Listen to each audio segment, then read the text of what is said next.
Hello.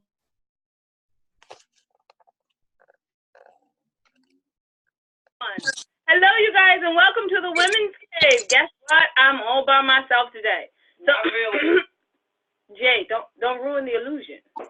I'm just looking at my beautiful face in the camera, going, "I'm gonna have some fun," and then Jade goes, "Not really.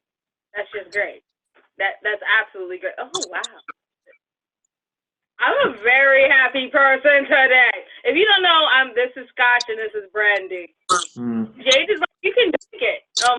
I have a horrible cough, and if I start coughing, it's going to take 30 minutes to stop. Talk about getting exercise for your lower belly. My belly looks so much better now just from coughing. Like, it's so much flatter. My rib cage looks nice. I'm like, oh, look at that.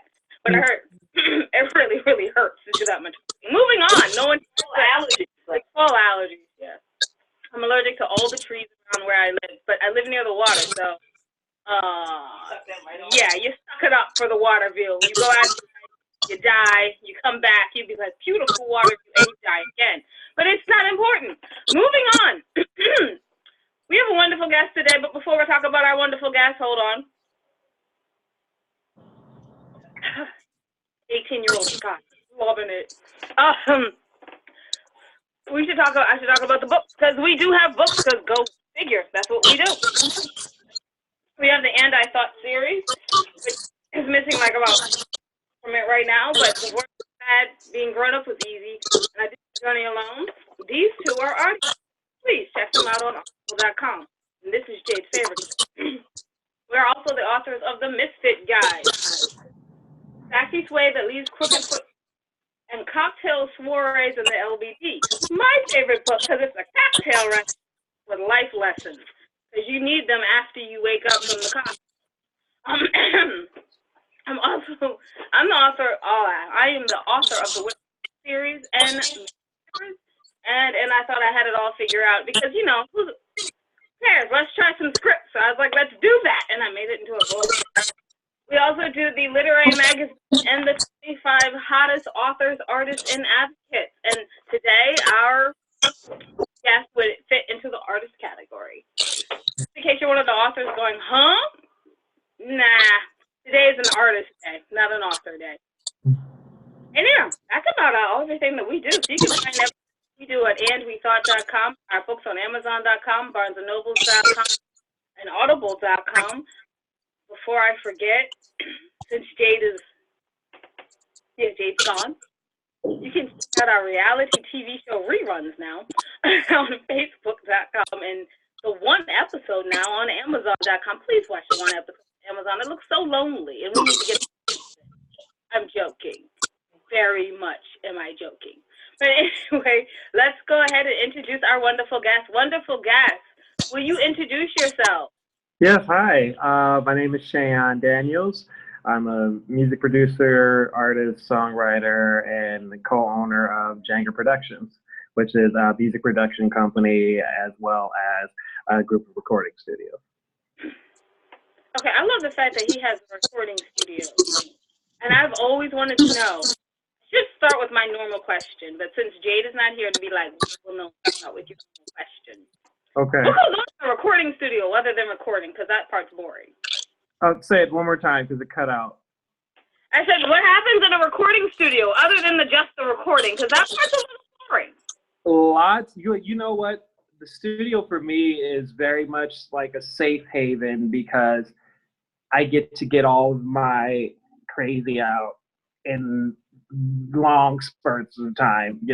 I'm there all the time. And the way our studio is set up, Janger Productions in LA, where we are, where I am most of the time, there's so many instruments. So if I hear it, I can do it. And for me, that's everything. And it becomes that way for the artists that we work with too. They come in and they feel at home and they get to create. So it's really just a safe space for the crazies to go.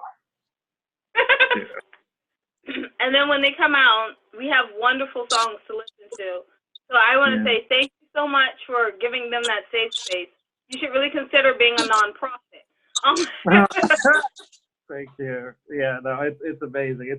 It's it's crazy because you know, you create these songs and at some point like they don't belong to you. You know, you're very much just like the the vessel for whatever to come out, and then the best thing in the world is to be able to see the song live and like really do something for someone in their own life, you know, whatever it is. Like not all songs are meant to be, you know, some big inspirational thing, even if it's just a song that makes someone feel good when they're getting ready to leave. Like being able to contribute to the soundtrack of people's lives is a blessing in that way.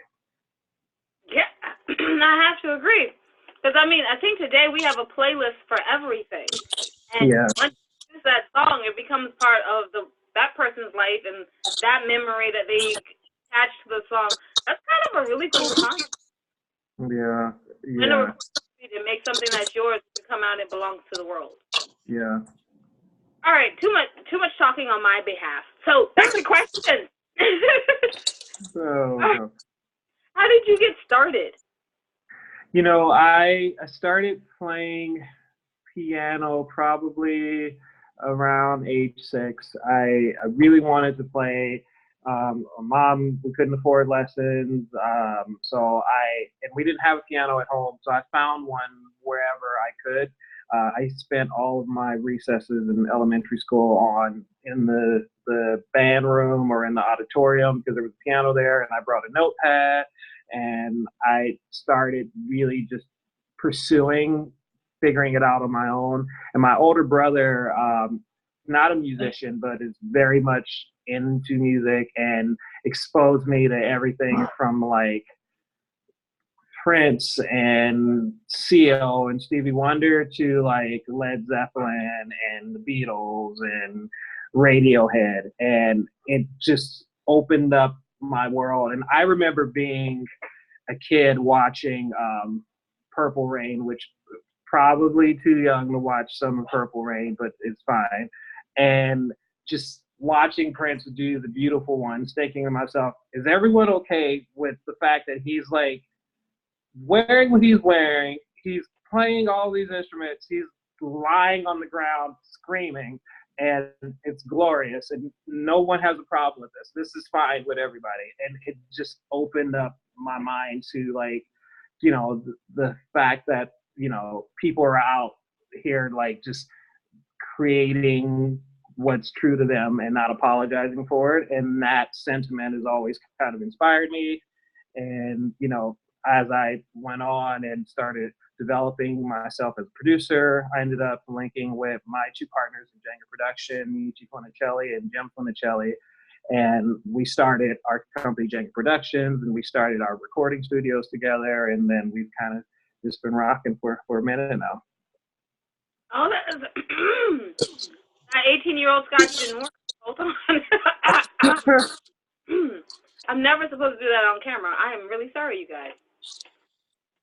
But that is amazing to get to do something unapologetic and then put it into the world. Like you, oh, it's a dream come true. Dream every writer wishes could happen. We have editors for that. But they make it sellable, but they ruin dreams. Oh, so, what is like the greatest accomplishment that you think you've had so far? Mm-hmm. When you look, you're gonna be like, yeah, that's the point. That's the point. I was just happy. You know, getting to the point to where I could do music full time and be able to sustain, even as I'm still like aspiring and accomplishing different goals. That has been a huge deal for me. You know, I worked for a long time in like well, we're always in the service industry, but in the restaurant industry. And, you know, there was a point where I worked at 2 restaurants. I worked with an organization, a great organization called Performing Arts Studio West in Inglewood, where they do a lot of creative services for special needs adults. So I worked there, working on music with some of the clients there, played piano at different venues, produced, etc. Like I worked so many jobs at one time, and now everything's like moved to the point where I can just do music related things, and that in combination with like opening our studio here in Los Angeles. Currently, we're in Jenga Productions. LA is in Atwater Village. We're in the old Black Eyed Peas studio, and us building that out with my team has been amazing because it's made way for this little kid in me who like used to steal my brother's CDs and like hide them and listen to them. It's made way for that sense, I guess, to me and for me to be able to get these songs out. All of that to say, just doing music. How do you balance it all? I think it's a thing that I actively pursue.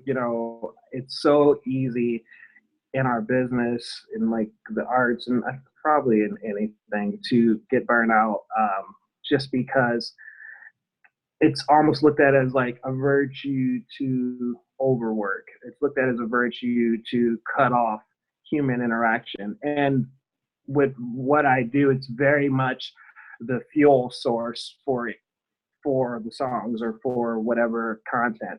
It takes living life too. And when I think about, okay, me resting for the next 30 minutes is a part of me being a better creative, it kind of helps in that way. But also, I think it's important to stay in touch with people that are like authentic and real. It's funny. I'm from Los Angeles. My two partners are from the East Coast. They're both from Jersey, and almost always end up like working with a lot of people from the East Coast. And they have this running joke. They're like, "You like us because it's like we're real. We give you the real and this and that and the other." But I find myself gravitating toward people who do that and who embrace like real conversation. And I think staying around people who hold you accountable can help you stay balanced as well. Yeah, but not too accountable. I don't like right. that. Yeah, we don't need you to call me out on everything. Just like, Oh, no, I'm not trying to call you out. I'm talking about No, yeah, I'm saying, yeah, of course. Yeah, got it. Of course. No. I like flexibility in my deadline. Like, right.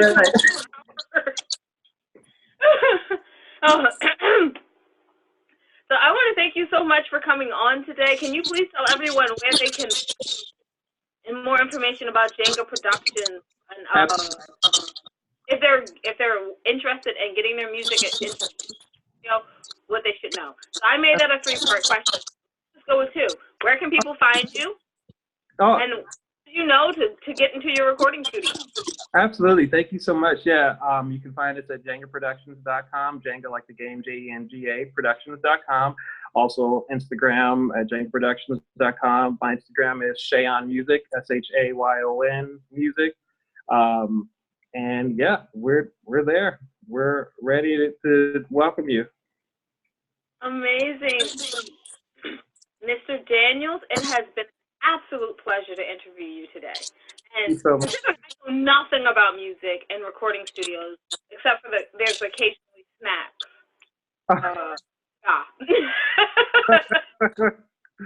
Thank you so much for taking the time and inviting me. I super appreciate you guys. Thank you so much. I've learned so much today, and I love it. So since you guys can find him at Jenga Productions, you can just Google it, or you can go to the website that he said, and I'm not going to mess it up because I've already forgotten it, but you need to remember it. Remember it. And check out some of the stuff that they've done, especially look them up on Instagram. As for us over here, remember that you can find everything that your ladies are doing at andwethought.com, and that when you go to andwethought.com, go to the ladies tab. I believe it's the 2nd or the 3rd tab over. And then when you go there, go to the middle and find all the charities that we proudly support. And please support them too with time, resources, or money. I put money last because time and resources are so much. So remember that wisdom is all around you if you're open to finding it and accepting it. So peace and love, you guys, from Winona and the Missing Jade. Bye. Bye.